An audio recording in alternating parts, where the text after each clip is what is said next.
Good morning all. Online video classes series में आज हम बात कर रहे हैं वान डेर वाल बल्स। देखिए क्या होते हैं वान डेर वाल फोर्सेस।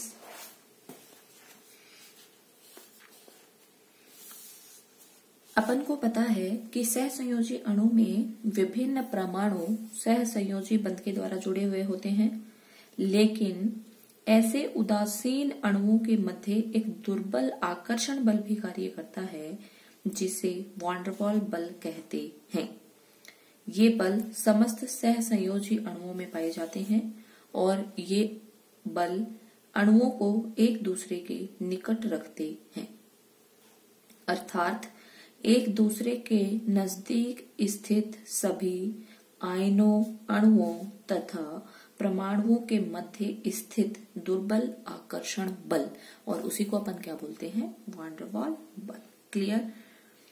अब अपन को देखो डेफिनेशन से ही अपन को पता पड़ रहा है कि वान डेर वाल बल जो होते हैं वो सभी अणु, आयन तथा परमाणुओं में पाए जाते हैं, लेकिन अधिकांश अणुओं में आयनिक तथा सहसंयोजी बंध की अधिक प्रबलता के कारण इन बलों को नगण्य माना जाता है और इनकी ऊर्जा 1 किलो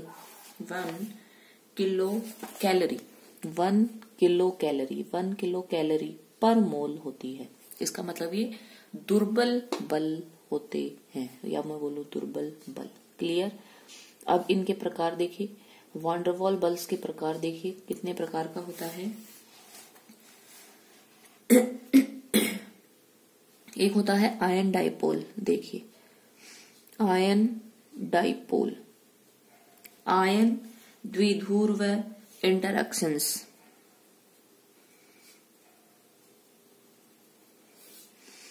एक होता है डाइपोल डाइपोल इंटरैक्शन, ये था आयन डाइपोल।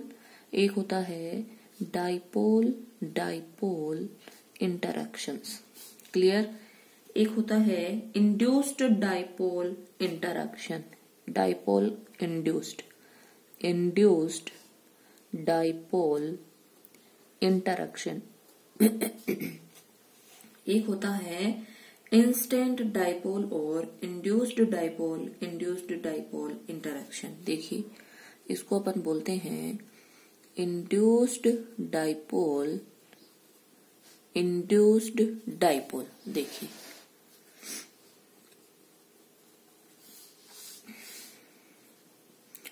डाइपोल इंटरैक्शन, और इसी को बोलते हैं लंदन फोर्स।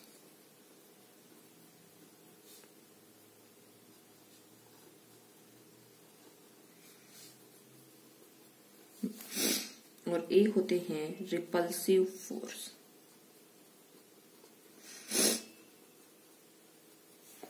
देखिए ये होते हैं अपने वान डेर वाल बल। वान डेर वाल बल को अपने परिभाषित किया था कि एक दूसरे के नजदीक स्थित सभी आयन, अणु अथवा परमाणुओं के बीच में स्थिर दुर्बल आकर्षण बल। क्लियर। दुर्बल आकर्षण बल होते हैं ये, और इन्हीं को अपन क्या बोलते हैं, वान डेर वाल बल। तो मैं ऐसे लिख देती हूँ, दुर्बल आकर्षण बल क्या कहलाते हैं, वान डेर वाल बल। और इनकी ऊर्जा कितनी होती है, 1 किलो कैलोरी पर मोल। इनके टाइप्स देखिए कितने टाइप का होता है, ये मैंने आपके लिखे हैं, सामने लिखे हैं। Ion dipole interaction, dipole dipole interaction, induced dipole interaction या इंड्यूस्ड डाइपोल इंटरैक्शन, और इसी को अपन बोलते हैं लंदन डिस्पर्सिव फोर्स। और एक होते हैं रिपल्सिव फोर्सेस। तो ये अपने हैं टाइप्स ऑफ वान डेर वाल फोर्सेस। अब एक एक करके अपन इन सबको डिस्कशन कर लेते हैं। सबसे पहले मैं बात कर लेती हूँ आयन डाइपोल इंटरैक्शन की। देखिए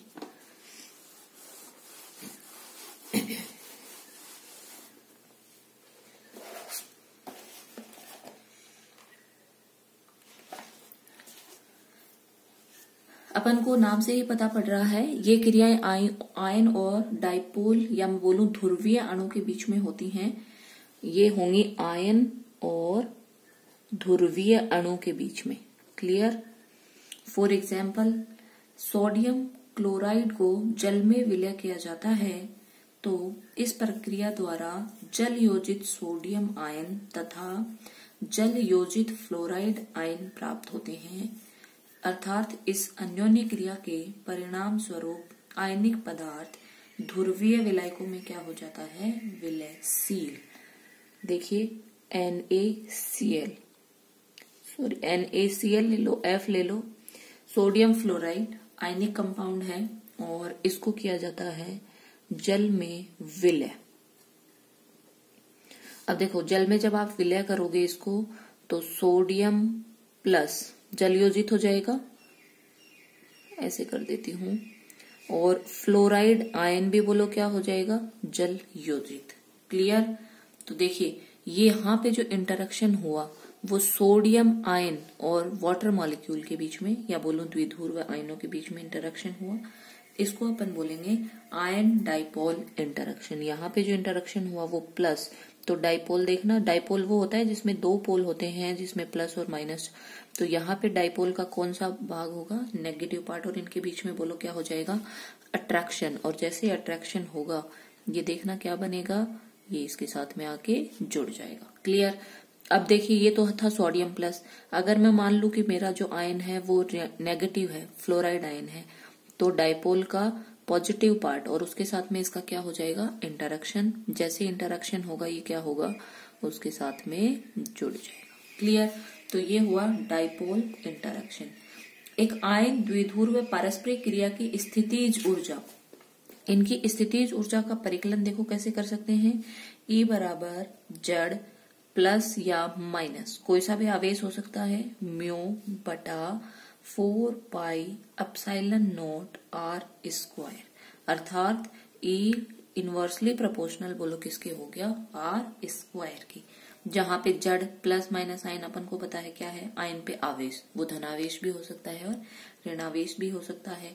R बोलो यहाँ पे क्या है, R है आयन व द्विध्रुव के बीच की दूरी, और म्यू यहाँ पे बोलो क्या है, द्विध्रुव आघूर्ण।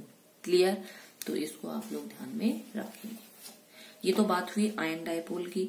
अब मैं बात करती हूँ डाइपोल डाइपोल, दूसरा वाला था अपना डाइपोल डाइपोल इंटरेक्शन। तो नाम से ही पता पड़ रहा है, देखो पहले वाले में एक अपना कौन था, आयन, यहाँ पे दोनों ही बोलो कौन होंगे, डाइपोल। क्लियर। ये बल ऐसे अणुओं में उपस्थित होते हैं जिनमें स्थायी द्विध्रुव आघूर्ण होता है। ध्रुवीय अणुओं जैसे H2O, NH3, NF3, SO2 आदि में धन तथा ऋणावेश के अलग अलग तथा स्थायी केंद्र पाए जाते हैं। जब ऐसे अणु एक दूसरे के पास पास आते हैं तो इस प्रकार व्यवस्थित हो जाते हैं कि एक अणु का धनात्मक भाग दूसरे अणु के ऋणात्मक भाग के पास में रहे और इनके मध्य अधिकतम आकर्षण उपस्थित हो सके। ऐसी स्थिति में द्विध्रुव अन्योन्य क्रिया के कारण अनेक अणु परस्पर बंधे हुए होते हैं। कीजम नामक साइंटिस्ट ने सर्वप्रथम इन अभिक्रियाओं का अध्ययन किया। ठीक है। अब देखिए द्विध्रुव है प्लस और माइनस। क्लियर। और अब जब दूसरा डाइपोल आएगा तो एक द्विध्रुव का नेगेटिव भाग और दूसरे का कौन सा होगा, धनात्मक भाग, एक दूसरे के पास में रहेंगे और इनमें वो लोग क्या हो जाएगा, आकर्षण। उसी आकर्षण को अपन क्या बोलेंगे, डाइपोल डाइपोल इंटरेक्शन। इसके लिए जो ऊर्जा है उसको अपन निकालेंगे, वो कैसे लिखी जाएगी, देखिए E के, जहां पे K है बोल्ट्जमान स्थिरांक, देखिए इसको अपन निकालेंगे -2 म्यू की 4, ये सीधे सीधे आपको ध्यान में रखनी है, 3R की 6 KNT। यहाँ पे देखिए म्यू सब बच्चों को पता है द्विध्रुव आघूर्ण है, R जो है वो द्विध्रुवों के बीच की दूरी है, K बोल्ट्जमान स्थिरांक या है, और यहाँ पे T टेम्परेचर है, और E के ये जो एनर्जी है ये है कीजम ऊर्जा, क्योंकि सबसे पहले अध्ययन किसने किया था, कीजम ने, इसलिए इसको अपन क्या बोलते हैं, कीजम ऊर्जा। क्लियर। ये बात हुई डाइपोल डाइपोल इंटरेक्शन की। अब देखिए तीसरा जो टाइप अपन ने पढ़ा था वो पढ़ा था आयन इंड्यूस्ड डाइपोल इंटरेक्शन। देखिए आयन इंड्यूस्ड डाइपोल इंटरेक्शन, और नाम से पता पड़ रहा है कि कोई आयन आएगा जो किसी अणु को डाइपोल बनने के लिए क्या कर देगा, इंड्यूस्ड। देखिए यह अन्योन्य क्रिया तब उत्पन्न होती है जब किसी अनावेशित अध्रुवीय अणु, ध्यान रखेंगे, अनावेशित अध्रुवीय अणु के निकट कोई आयन आता है, इसके निकट कोई आयन आएगा तो यह आयन उस अणु का फायांस के नियम के अनुसार ध्रुवण कर देता है। इसी कारण कुछ आयनिक यौगिक अध्रुवीय विलायकों में क्या हो जाते हैं, विलयशील। देखिए ये कोई आयन था, ये आयन हुआ, आयन था इसके पास में, ये अनावेशित अध्रुवीय अणु था, लेकिन चूंकि ये आयन आते ही इसको क्या कर देता है, इंड्यूस्ड। और इंड्यूस्ड करके देखना इसमें क्या कर देगा, बोलो, इसने इंड्यूस्ड किया और इंड्यूस्ड करते ही ये क्या बन गया, प्रेरित द्विध्रुव। ये पहले द्विध्रुव नहीं था, लेकिन आयन ने इसको प्रेरित कर दिया द्विध्रुव बनने के लिए। और जैसे ही प्रेरित, अगर मान लीजिए ये आयन ऋणायन हुआ तो यहाँ पे पता है अपन को ये अनावेशित अध्रुवीय अणु का पॉजिटिव भाग, क्योंकि इनके बीच में अट्रैक्शन होगा और इनके बीच में क्या होगा, रिपल्सन। क्लियर। तो इसको अब देखो, इस आयन ने इसको द्विध्रुव बनने के लिए क्या कर दिया, प्रेरित। इसलिए इसको बोलते हैं आयन प्रेरित द्विध्रुव आकर्षण बल। इसके लिए ऊर्जा का फॉर्मूला देखें क्या होगा, E बराबर होता है Z square alpha upon 2r की पावर, या सीधे सीधे आपको ध्यान रखना है E इनवर्सली प्रोपोर्शनल होता है r की पावर 4 की। क्लियर। जहां पे Z अपन को पता है क्या होता है, आयन पर आवेश होता है, अल्फा जो है वो अणु की ध्रुवणता है, और म्यू जो है अणु का द्विध्रुव आघूर्ण होता है, और r आप लोगों को पता है इनके बीच की दूरी, आयन और प्रेरित द्विध्रुव के बीच की दूरी। आगे देखिए, ये तो था आयन इंड्यूस्ड डाइपोल। अगर कोई डाइपोल ही इंड्यूस्ड कर दे डाइपोल बनने के लिए तो उसको बोलेंगे डाइपोल इंड्यूस्ड डाइपोल। देखिए, डाइपोल इंड्यूस्ड डाइपोल इंटरैक्शन। देखिए, इस प्रकार की होने वाली अन्योन्य क्रिया में जब किसी ध्रुवीय अणु के पास, एक तो बोलो अपना कौन होगा, ध्रुवीय अणु, और ध्रुवीय अणु है तो ये डाइपोल होगा, और इस ध्रुवीय अणु के साथ में जब कोई उदासीन अणु, या मैं बोलूं अध्रुवीय अणु है अभी ये पहुंचता है, तब ध्रुवीय अणु उदासीन अणु में ध्रुवणता को प्रेरित कर देता है। द्विध्रुव का धनीय भाग उदासीन परमाणु के इलेक्ट्रॉन घन को आकर्षित कर लेता है, जिससे उदासीन अणु में एक प्रेरित द्विध्रुव आघूर्ण बन जाता है। देखिए, ध्रुवीय अणु है तो मैं लिख लेती हूँ प्लस और माइनस, ठीक है। इसके पास में बोलो कौन आया, अध्रुवीय अणु। अभी इसमें ध्रुव नहीं है, लेकिन ये ध्रुवीय अणु अध्रुवीय अणु के धनावेशित भाग को अपनी ओर क्या कर लेता है, धनावेश को अपनी ओर आकर्षित कर लेता है। और जैसे ही इसको आकर्षित करेगा ये प्लस माइनस, और देखना यहाँ पे जरा क्या बन जाएगा, यहाँ पे इनके बीच में इसके धन भाग को आवेशित, सॉरी, ये अपनी ओर आकर्षित करेगा, तो देखना। क्लियर। तो जैसे ही इसने इलेक्ट्रॉन क्लाउड को अपनी ओर आकर्षित कर लिया तो देखिए यहाँ पे ये तो ऑलरेडी द्विध्रुव था, और इसने इस उदासीन अणु को क्या कर दिया, प्रेरित कर दिया द्विध्रुव बनने के लिए। तो ये क्या हो गया, प्रेरित द्विध्रुव। तो इसको अपन बोलेंगे डाइपोल इंड्यूस्ड डाइपोल। क्लियर। और यहाँ पे आप एनर्जी को ध्यान में रखेंगे, इनवर्सली प्रोपोर्शनल होती है r की पावर 6 की। क्लियर। आगे देखिए, जो अपन ने देखा था वो बोलो कौन सा था, प्रेरित द्विध्रुव या लंदन प्रकीर्णन बल। देखिए,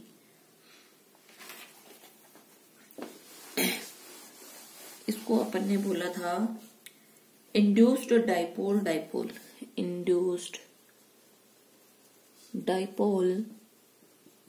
डाइपोल, और इसी को अपन ने बोला था लंदन डिस्पर्सिव, और इसी को बोलते हैं इंस्टेंट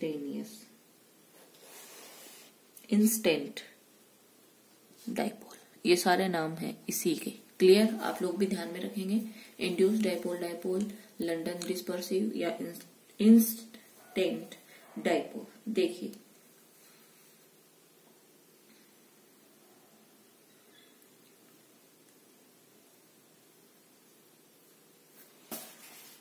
सबसे पहले लंदन नामक जो साइंटिस्ट थे उन्होंने क्वांटम यांत्रिकी की सहायता से एक आकर्षण बल का सुझाव दिया जिसे लंदन या क्षय ऊर्जा कहते हैं। यह बल सभी परमाणु और अणुओं में पाया जाता है। क्वांटम यांत्रिकी के अनुसार परमाणु में उपस्थित इलेक्ट्रॉन सदैव गतिमान रहते हैं और इनका सममित रूप से वितरण होता है। किसी भी समय घूमते हुए इलेक्ट्रॉन की सममित गति यदि असममित हो जाए, देखिए दोबारा सुनिए, इलेक्ट्रॉन घूमते रहते हैं नाभिक के चारों ओर, अपन सब बच्चों को पता है, और इन इलेक्ट्रॉनों का एक समान वितरण होता है, सममित गति होती है। मान लीजिए किसी भी क्षण इन घूमते हुए इलेक्ट्रॉनों की सममित गति असममित हो जाती है, जिससे परमाणु के आवेश वितरण में बोलो क्या हो जाता है, असंतुलन, और परमाणु या अणु में क्षणिक ध्रुवणता आ जाती है। और इसी इलेक्ट्रॉनिक असमानता के कारण अध्रुवी परमाणु क्षणिक रूप से आत्मध्रुवित या सेल्फ पोलराइज हो जाते हैं, जिसे इंस्टेंट द्विध्रुव कहते हैं। देखिए ये अध्रुवीय अणु था, इलेक्ट्रॉन सममित रूप से वितरित है और गति कर रहा है, लेकिन कुछ समय के लिए मान लीजिए इलेक्ट्रॉन की जो गति है वो असममित हो जाएगी, तो परमाणु में आवेश वितरण का संतुलन नहीं रहेगा। उस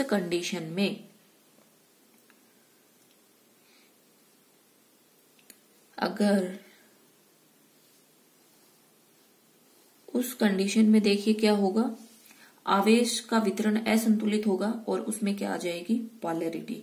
तो देखिए पोलैरिटी आ गई, इसमें ऐसे दिखा देती हूँ, सॉरी, देखिए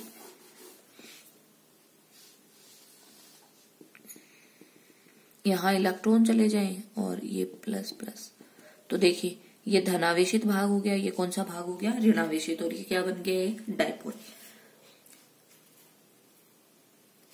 इसके अतिरिक्त देखिए क्या हो सकता है, यदि अणुओं की परस्पर टक्कर होगी तो उस टक्कर के फलस्वरूप भी अणु का एक सिरा सूक्ष्म धनावेशित और दूसरा सिरा बोलो कैसा हो जाएगा, ऋणावेशित। इस प्रकार वहां पे भी तात्क्षणिक द्विध्रुव उत्पन्न हो जाएगा। अब इस तात्क्षणिक, इसको अपन बोलेंगे तात्क्षणिक द्विध्रुव, क्योंकि ये पहले से नहीं था, इलेक्ट्रॉनों का समान वितरण था असममित, लेकिन जैसे ही इलेक्ट्रॉनों की गति असममित हुई, आवेश का संतुलन बिगड़ गया और ये तात्क्षणिक द्विध्रुव बन गया। उसके संपर्क में आने वाले, अब इसके संपर्क में यदि कोई अध्रुवीय परमाणु आएगा तो ये इसके इलेक्ट्रॉन अभ्र को भी क्या कर देगा, बोलो विक्षुब्ध कर देगा और उसमें ध्रुवता उत्पन्न कर देगा, जिसको अपन क्या बोलेंगे, तो ये इसके देखो क्या करेगा, इलेक्ट्रॉन अभ्र को विक्षुब्ध कर देगा, क्लियर, और उसमें क्या कर देगा, ध्रुवता को प्रेरित, तो अब उसको अपन क्या बोलेंगे, प्रेरित द्विध्रुव, क्लियर, ध्यान रखेंगे, प्रेरित द्विध्रुव। और अब इन तात्क्षणिक द्विध्रुव और प्रेरित द्विध्रुव के बीच में एक आकर्षण बल उत्पन्न हो जाएगा, जिसको अपन बोलेंगे लंदन डिस्पर्सिव बल या प्रकीर्णन बल, जिसको अपन निम्न समीकरण के द्वारा दे सकते हैं। E बराबर ये होता है -3I alpha square upon 4r⁴। ध्यान रख लेंगे, जहां पे L है लंदन ऊर्जा, यहाँ पे अल्फा बोलो क्या है, प्रेरक ध्रुवता जो है इंड्यूस्ड, I है आयनन ऊर्जा और R है अणुओं के बीच की दूरी, क्लियर, इसको आप लोग ध्यान में रखेंगे। तो दोबारा सुन लीजिए एक बार, देखिए अपन को पता है कोई भी अध्रुवीय अणु है, इसमें इलेक्ट्रॉन सममित रूप से वितरित हैं, चक्कर लगा रहे हैं, लेकिन किसी टाइम मान लीजिए इस इलेक्ट्रॉन की गति असममित हो जाएगी, इसका जो आवेश है वो संतुलित नहीं होकर के असंतुलित हो जाएगा और फिर इसको अपन बोलेंगे इसको तात्क्षणिक द्विध्रुव। अब ये तात्क्षणिक द्विध्रुव जब किसी अध्रुवीय अणु के संपर्क में आएगा तो उसके इलेक्ट्रॉन अभ्र को भी डिस्टर्ब कर देगा और इलेक्ट्रॉन अभ्र को डिस्टर्ब करके उसको क्या कर देगा, द्विध्रुव बना देगा। अब उसको अपन बोलेंगे प्रेरित द्विध्रुव, क्योंकि जब ये मान लीजिए किसी भी अध्रुवीय अणु के कांटेक्ट में आएगा तो इसका धनावेशित भाग अध्रुवीय अणु के ऋणावेशित भाग को अपनी ओर क्या कर लेगा, आकर्षित। क्लियर। तो अब ये क्या बन गया बोलो, प्रेरित द्विध्रुव। अब इस प्रेरित द्विध्रुव और तात्क्षणिक द्विध्रुव के बीच में जो अन्योन्य क्रिया होगी, जो आकर्षण बल होगा, उसको अपन बोलेंगे लंडन डिस्पर्सिव फोर्स। उसकी ऊर्जा का, एनर्जी का फॉर्मूला देखिए, क्या लिखेंगे, -3I α²/4r⁴ एल का मतलब है लंडन ऊर्जा, आई आयनन ऊर्जा, अल्फा है द्विध्रुव आघूर्ण और आर बोलो क्या है, अणुओं के बीच की दूरी। क्लियर। ये कुछ अपने वांडरवॉल फोर्सेस थे जिनको आप लोगों को ध्यान में रखना है। Thank you.